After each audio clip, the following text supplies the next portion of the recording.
Chat BTS plutôt, bonjour. Aujourd'hui l'enjeu c'est d'aborder une vidéo plutôt dédiée au GPME CO, mais on est sur des choses simples, une fois pas maîtrisées, fait que par exemple GPME, soutenir le développement, c'est point même dommage, sachant qu'on peut avoir, pas compliqué, et donc il faut absolument maîtriser, visualiser des exemples, suivre les vidéos jusqu'à fin de vidéo. Je vais vous donner aussi des tips de ce qui est tombé pour ne pas faire les classiques, pour garantir de cadrer. Voilà, comme toujours, merci pour votre soutien. Petit like, petit abonnement, petit mail pour avoir tenu de la vidéo. Et puis, il y a précisément un thème que vous souhaitez que j'aborde. Vous me faites un mail, comment et...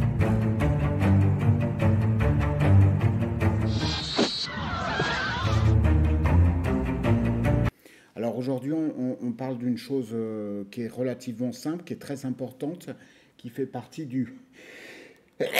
Pardon, je vous prie de m'excuser, qui fait partie du chapitre les coûts. Les coûts complets, c'est la répartition primaire-secondaire et les unités d'œuvre. Alors, je ne vais pas lire ce qui est écrit, je vais juste repréciser le contexte. C'est qu'on est aujourd'hui, la répartition primaire et secondaire, c'est tout bête, c'est qu'il y a des coûts directs, il y a des coûts indirects. On est d'accord, hein. Je veux faire une baguette de pain, la farine, coût direct. La main-d'œuvre, coût direct. Par contre, effectivement, l'électricité, c'est un coût indirect. On est d'accord. Par contre, ce que vous comprenez, c'est que si je veux faire un business plan de ma boulangerie, si je veux calculer les coûts de ma baguette, son prix de vente, je vais être obligé de prendre en compte les charges indirectes. Sinon, je vais me retrouver, vous imaginez, à vendre des baguettes, mais à la fin, je n'aurai pas payé mon loyer, le prix de vente ne sera pas adapté puisqu'il ne prendra pas en compte ni le coût du loyer, ni le coût de l'électricité, ni le coût de l'assurance, et donc on ne sera pas dans une situation réaliste et qui ne débouchera pas sur de la rentabilité. Donc c'est très important de le prendre en compte. Dans le cas de la boulangerie, on le comprend bien. Par contre, on peut se retrouver effectivement dans des cas, puisqu'on fera un petit exercice après, où effectivement cette répartition, elle n'est pas si simple. Parce que la répartition, elle va impliquer de savoir le poids qu'occupe, imaginez une usine, voilà, toute bête, avec trois services qui font trois produits différents. Le premier service, il occupe 30% des locaux. Le deuxième, il occupe 60% des locaux. Et le troisième, 10% des locaux. La facture d'électricité, comment vous allez la répartir? Bah, vous voyez que la répartition primaire, elle va déjà passer par effectivement, aujourd'hui l'électricité, on va avoir une clé de répartition, c'est par exemple l'occupation des locaux. Voilà. Mais ensuite, on va avoir une deuxième clé de répartition par unité d'œuvre. On verra ça après. Mais vous voyez que c'est important. La première chose à noter, c'est que si on ne maîtrise pas la répartition primaire et secondaire, on n'intègre pas dans le calcul des coûts de production et donc dans l'élaboration du prix de vente, les charges indirectes. Et donc, il n'y a pas d'approche réaliste des coûts de production. Donc voilà, ça c'est très important. Alors, ça vous lirez répartition, la répartition primaire. Vous voyez, par exemple, là, imaginez une entreprise fabriquant des chaises et des tables. Le bois utilisé est un coût direct, le loyer est un coût indirect, car elle bénéficie à la fois de la production de chaises et doit donc être répartie entre ces deux produits. Bon, voilà. Je fabrique des chaises et des tables, le loyer, il est payé par les deux activités, hein, entre guillemets. Hein. Donc, dans chaque chaise vendue, excusez-moi, dans chaque chaise vendue, et dans chaque table vendue, je vais être effectivement dans l'obligation d'intégrer une partie du loyer. Tout le problème, c'est de savoir combien. Alors, la répartition secondaire des coûts. Cette fois, la difficulté, c'est par exemple, vous avez une usine. On est d'accord. Bon. Vous avez une usine, il y a de la production, il y a du commerce, il y a de la maintenance, il y a de l'entretien, il y a des RH. Il y a des services qui produisent, il y a des services qui ne produisent pas. Il n'en reste pas moins important. Par exemple, imaginez, là, l'exemple que je donne, c'est un centre de maintenance. Bon, c'est-à-dire qu'il y a des machines pour faire les tables et les chaises, et il y a un centre de maintenance où il y a des techniciens qui sont là pour effectivement réparer les machines lorsqu'elles sont défectueuses. Vous allez me dire, bah oui, mais le centre de maintenance, finalement, il produit rien, donc pourquoi on devrait l'intégrer dans le prix des chaises? Bah, tout simplement parce que si on ne l'intègre pas, on ne pourra pas le financer, et puis parce que aussi bien, si on produit par exemple 1000 chaises par année, il faut que ces 1000 chaises intègrent aussi le coût de la maintenance. Parce que les machines pour faire des chaises, elles peuvent tomber en panne. Et là, il faut intégrer potentiellement les heures de maintenance. Et donc, les coûts du centre de maintenance vont être associés, vous voyez, vont être associés au prorata du nombre, par exemple, de chaises fabriquées ou de tables, à l'objet table et à l'objet chaise. Ce qui va permettre de l'intégrer dans le coût de production et donc dans le prix de vente. Voilà, c'est une donnée qui est très importante. C'est-à-dire que c'est comme si vous vendiez un service et puis finalement, vous vendez un objet et puis vous appelez le client, vous lui dites ah oui mais je suis désolé, on n'a pas produit votre objet parce que la machine est en panne. Bah alors il va vous dire bah oui mais moi je vous ai réglé. Ah oui mais dans votre règlement on avait oublié d'intégrer les frais de réparation. Donc en fait on va essayer de faire une quête pour réparer les machines. Ça passe pas. Voilà, vous voyez il y a un petit problème. Bon. Donc, il va falloir prendre en compte la répartition primaire, on va détailler, puis secondaire, et pour ça, on va passer par la notion d'unité d'œuvre. On va revenir là-dessus. Alors, l'unité d'œuvre, c'est la mesure utilisée pour attribuer les coûts indirects au produit. Bon, il va falloir trouver une unité, et à la fin de la vidéo, je vous donnerai un point important. Il va falloir trouver une règle, une unité qui va permettre de dire pour tant de heures, jours, tonnes, kilos, nombre de produits, euros, je vais associer une partie des coûts indirects. Et c'est un point très important. Bon.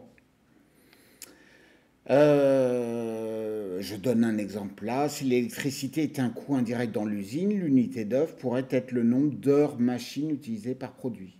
Si une chaise nécessite 2 heures de machine et une table 4 heures, les coûts d'électricité seront attribués proportionnellement à ces temps d'utilisation. Donc vous voyez qu'on est là sur quelque chose de relativement simple. Bon, là je vais détailler. La première chose, c'est la répartition des coûts. On répartit les coûts, qu'ils soient directs ou indirects. On rappelle direct, c'est main-d'œuvre, matières premières, et indirect, loyer, électricité, assurance, etc. À chaque centre de coût. Un centre de coût, c'est une unité au sein de l'entreprise. Alors là, je détaille, mais tout ça, vous le savez, coût direct ou indirect, vous le lirez. Après, la répartition primaire, il y a des coûts qui restent dans des centres auxiliaires. Ça veut dire des centres qui ne sont pas directement concernés par la production. Ça va être les RH, ça va être la comptabilité, ça va être la maintenance, par exemple. Donc, il va falloir quand même les financer par la vente de ces produits. Par la vente de produits, en intégrant dans la vente, dans le prix de vente, une partie des coûts de ces centres auxiliaires. Donc la répartition secondaire concerne le transfert des coûts des centres auxiliaires vers les centres principaux ou de production. C'est une étape cruciale parce que ça permet de déterminer le coût réel de la production.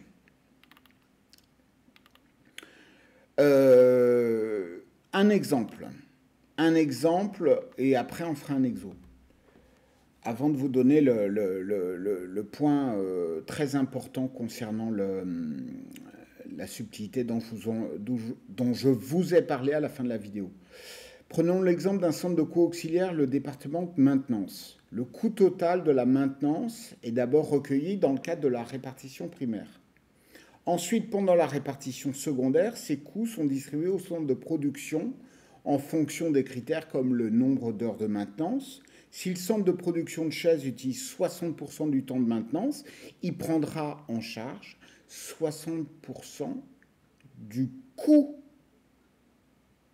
de maintenance. Donc ça veut dire quoi? Ça veut dire que quand je vais avoir les coûts directs d'une chaise qui vont être de X, je vais ajouter coût direct plus coût indirect, les coûts, 60% des coûts de maintenance. Imaginez que la maintenance sur l'année ou sur le mois, ce soit, je ne sais pas, 10 000 euros. Ben, je vais prendre 60%. 60%, je vais rajouter 6 000 euros. Donc, une chaise, ça va me coûter les coûts directs X plus les coûts indirects 60% des 10 000. Je vais le diviser par le nombre de chaises et je vais avoir les coûts de production d'une chaise. Ce qui va me permettre ensuite de déterminer le prix de vente d'une chaise, de proposer un prix de vente d'une chaise avec effectivement une marge. Hein. Bon, là, je vous ai noté toutes les raisons, tous les problèmes que ça poserait si effectivement on n'avait pas cette distinction répartition primaire-secondaire. Ça, vous le lirez. Maintenant, un cas concret. Supposons, je le lis parce que vous voyez que la lecture, c'est une étape fondamentale. Vous allez vous retrouver pour l'épreuve 6 avec énormément de données. Donc, restez calme, lisez, rangez peu à peu les données. Supposons une entreprise qui produit deux types de lampes. Lampe de table, lampe sur pied. L'entreprise dispose de 3 centres de coûts. 2 centres principaux, fabrication des lampes de table et des lampes sur pied, et un centre auxiliaire. Vous voyez, là, on est dans le cas où on a 2 centres de production et un centre de maintenance. Les coûts directs, matières premières, c'est 10 000 euros et c'est 15 000 euros. Le loyer, ensuite, on a les coûts indirects, 5 000 euros et 3 000 euros et 2 000 euros. Bon, on a des coûts indirects. Alors, comment on va faire? Eh bien, on va nous donner des données dans l'exercice qui vont nous dire, par exemple, que le loyer, il va être réparti en fonction de l'espace occupé, par exemple. L'électricité, alors ça, on va vous le donner, ça, cette donnée, hein, c'est pas à vous d'inventer. Mais on va vous proposer peut-être une autre logique. On va vous dire... on va vous donner ces données, mais on ne va pas vous dire comment les utiliser. Bah, l'électricité, vous allez vous dire, finalement, ma machine, elle fonctionne à l'électricité. Si les lampes de table, c'est 1000 heures et les lampes sur pied, c'est 2000 heures pour la fabriquer, peut-être ça servira ensuite de clé de répartition. Et la maintenance, voilà. Donc, le traitement du cas. On attribue les coûts directs, 10 000, 10 000. On répartit les coûts indirects. La lampe sur table, on sait que, on l'a dit, elle occupe en termes de loyer, puisque c'est donné 30% de l'espace. Donc, on va prendre 30% du loyer. La lampe sur pied, 70%, c'est donné. Donc, 70% de 5 000, 3 500. Pour l'électricité, on va considérer que la clé de répartition, c'est les nombres d'heures machines. Bon. Les heures machines, c'est quoi? C'est 1000 heures plus 2000 heures pour fabriquer les lampes sur pied. Donc, effectivement, on a une répartition, c'est-à-dire que vous allez faire au prorata 1000 heures pour les lampes sur table sur 3000 que multiplier 3000.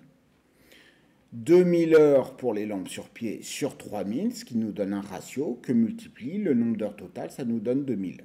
Donc là, pour l'instant, les centres de coûts principaux, à savoir de production, ont reçu une partie des coûts indirects. Maintenant, il y a le centre de maintenance qui coûte 2000 euros. Le centre de maintenance, on l'a dit, il faut bien le financer. Hein. Alors, là, on nous dit, on a vu selon le nombre d'heures. On a vu que c'était les heures, c'était 25 heures pour les lampes sur table, 75 heures de fabrication pour les lampes sur pied. Ça fait 100 heures. Bah, pourquoi pas utiliser le nombre d'heures comme une UO? C'est-à-dire qu'au fond, on va faire 25 sur 100, ce qui nous donne le pourcentage, effectivement, ou le ratio sur les senteurs des lampes sur table, et on va multiplier par le coût de la maintenance. Donc, les lampes sur table, c'est 25 heures sur 100, que multiplie le coût de la maintenance. Donc, effectivement, ça nous donne 500 €. Ce qui signifie que les lampes sur table doivent intégrer dans leur coût de production 500 € au titre du centre auxiliaire maintenance. Ça permet de financer la maintenance à hauteur de 500 €. Les lampes sur pied, c'est 75 heures sur 100. Donc, compte tenu de ce ratio, multiplie par le coût de ce centre auxiliaire, 1500 €. Donc, vous voyez que c'est relativement simple et on comprend bien les enjeux. Donc, résultat, si on reprend maintenant le coût complet, la lampe sur table, c'est coût direct 10 000 €. Les coûts indirects répartis, 1500 loyers, 1000 d'électricité, 500 de maintenance. Et le coût complet de la lampe sur pied, pareil. Donc après, effectivement, on va continuer et on va pouvoir travailler sur la marge, la rentabilité, mais là, on n'en est pas là. L'objet d'aujourd'hui, c'est de parler de répartition. Donc, ensuite, vous détaillez, ça c'est toutes les erreurs, effectivement, sur lequel, et maintenant, je vais aborder le point qui est, effectivement, comme promis, je vais vous donner un cas, c'est tombé en 2022.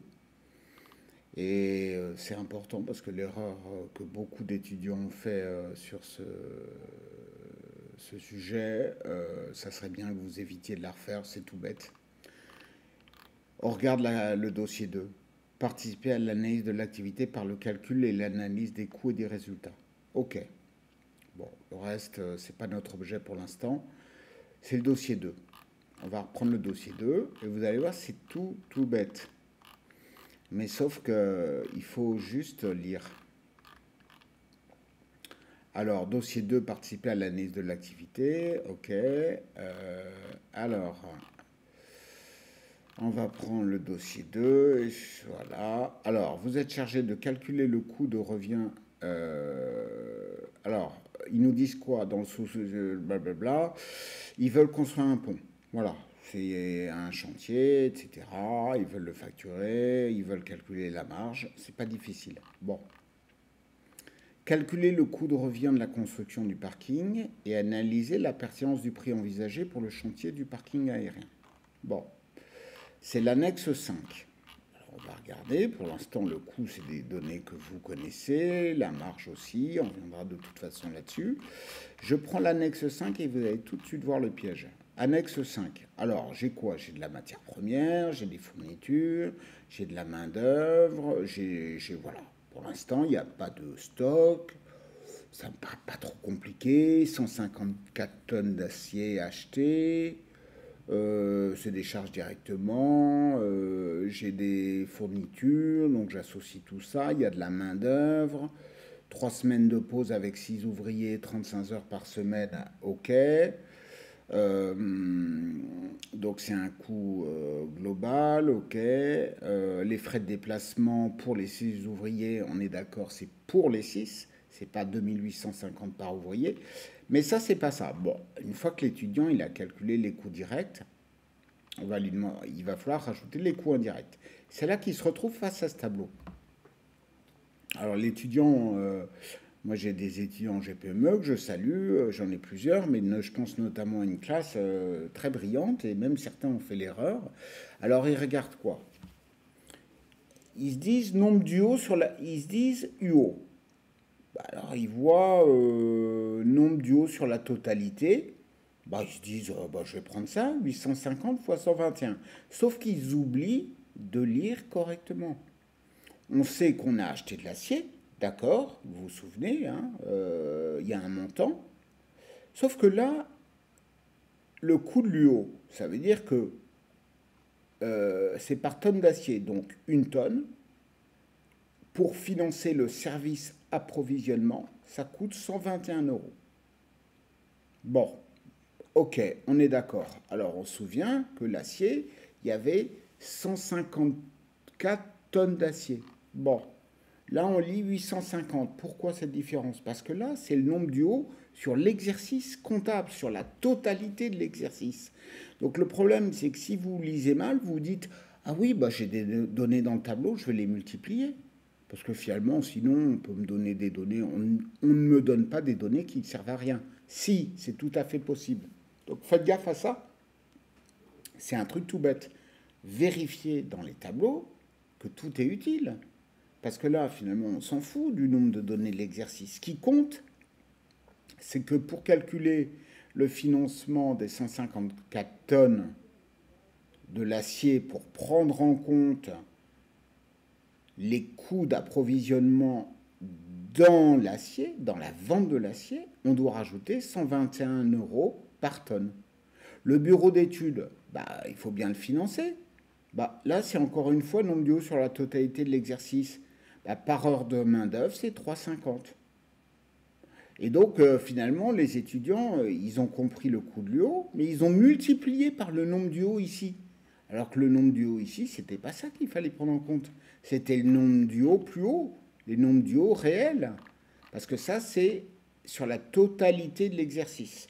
Donc, vous voyez que ça paraît bête, mais on lit mal. Et là où ils auraient dû avoir 20, parce qu'ils avaient très bien réussi le dossier 1 et 3, bah, le dossier 2, 0. Voilà. Donc, soyez attentifs et attentives. Bon, à bientôt. Ciao BTS.